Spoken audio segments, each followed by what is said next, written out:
the whole conception of nature is as a self-regulating, self-governing, indeed democratic organism. But it has a totality. It all goes together, and this totality is the Tao. When we speak in Taoism of following the course of nature, following the way, what it means is more like this: doing things in accordance with the grain.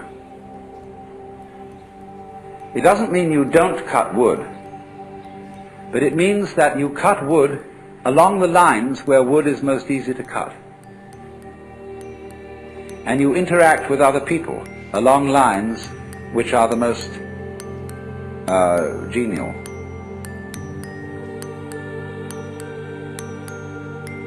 And this then is the great fundamental principle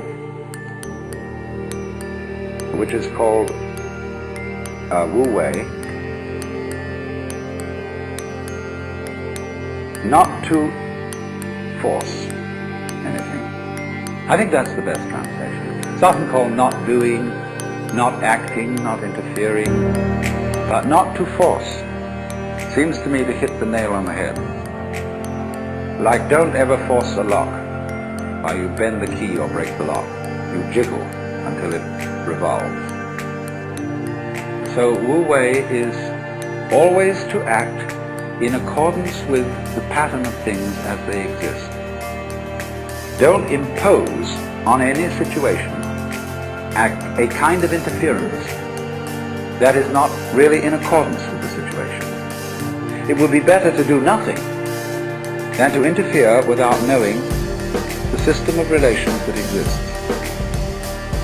It's terribly important then to have this feeling of the interdependence of every form of life upon every other form of life. How we, for example, cultivate animals that we eat, look after them, build them up, and see that they breed in reasonable quantities. We don't do it too well, as a matter of fact, especially troubles are arising about the supplies of fish in the ocean, all sorts of things. But you have to see that life, that the so-called conflict of various species with each other is not actually a competition.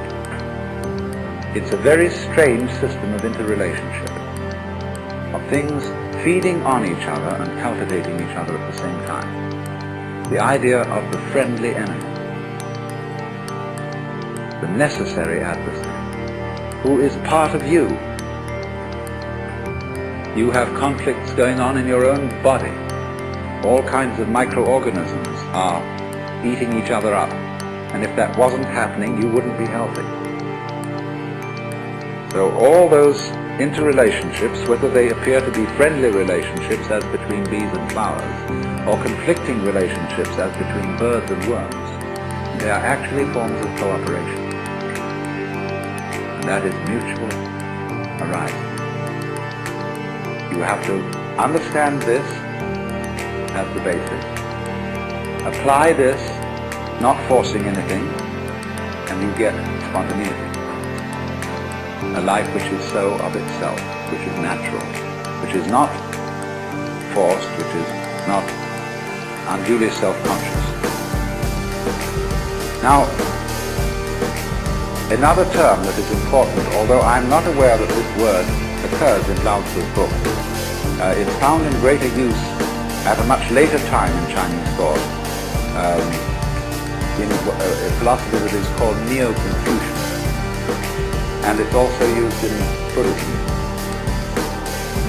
But it is a very useful word for understanding the sort of order that all this constitutes. It's the word Li, and this means originally the markings in jade, or perhaps the grain in wood or the fiber in mustard.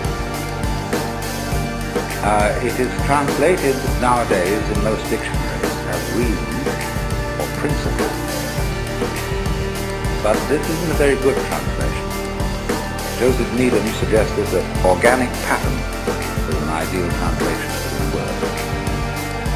And so in the same way, the foam patterns, the rock patterns, the patterns of our vegetation are at once extraordinarily orderly, but they don't have an obvious order. Nobody can ever pin it down, that's what I'd like to say. You know that there is order there. There's something quite different from a mess, but there's no way of really getting it. Now, in order to be able to paint that sort of way, or to live that sort of way, or to deliver justice that way, if you were a judge, you have to have it innately. You have to have an essential sense of Li. And there's no way of prescribing it. This is the very devil for teachers. Because you see, all our universities and schools are trying to teach creativity. That's the great thing these days, you know. And here at the Esalen, all sorts of people are giving courses and workshops in creativity. Now, the trouble is this. If we found out a method whereby we could teach creativity, and everybody could just explain how it was done, it would no longer be of interest. What always is an essential element in the creative is the mysterious. And so, again and again in Taoist literature, you will find this character, Xuan, which means the deep, the dark. It's like the black in lacquer. The impenetrable, and yet the profound depth out of which glorious things come, but nobody can see why. This very much goes together with Tao. When there's a place in the Lao Tzu book where he says that the spirit of the valley never dies. Well, the spirit of the valley, the deep ravine, is this. There's a poem which says that when the bird calls, the mountain becomes more mysterious. You imagine, for example, you're in a mountain valley and everything is very silent, and suddenly a crow squawks somewhere. You don't know where that crow is, and that little sound emphasizes the silence. Silence becomes deeper and deeper.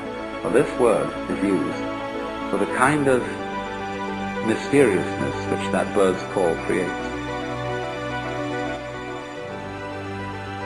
So these two words together are used in Japanese, the expression yugen. And yugen is a quality which the poet Soami, who was a great artist of the No plays, said yugen is to watch wild geese flying and be hidden in a cloud, to watch ships sailing in the distance and to disappear behind a far-off island, to wander on and on in a great forest without thought of return.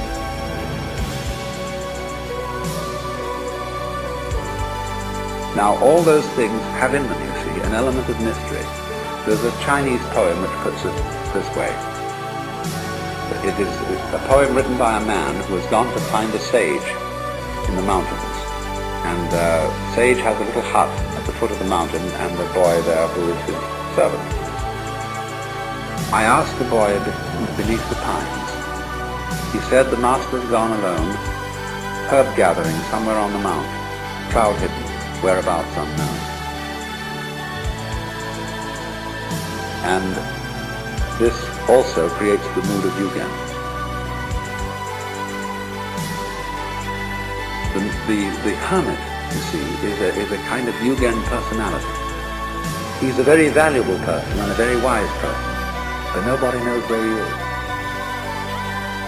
And ever so many Chinese poems are concerned with the life of hermits, seeking after hermits, and the wonder of hermits who totally disappear altogether.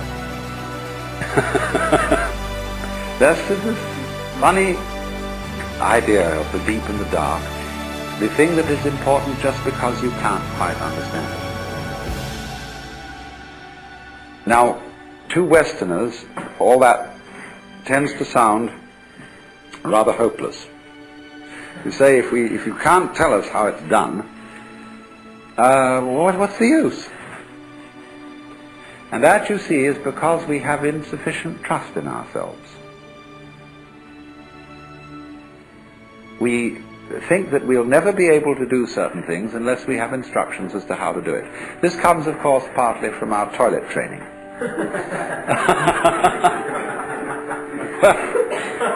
Mama gets anxious that it won't happen and starts making commandments about it. And then you have to have courses. And one of the funniest stories I heard was somebody was in a hotel in Europe, in England somewhere, and was going downstairs, and suddenly there was a room, where they have committee meeting rooms, and there were a whole chorus of people saying, "We haven't today, but we will tomorrow. We haven't today, but we will tomorrow." I said, "What on earth is that?" Oh, somebody said, "That is Dr. Coué's constipation class."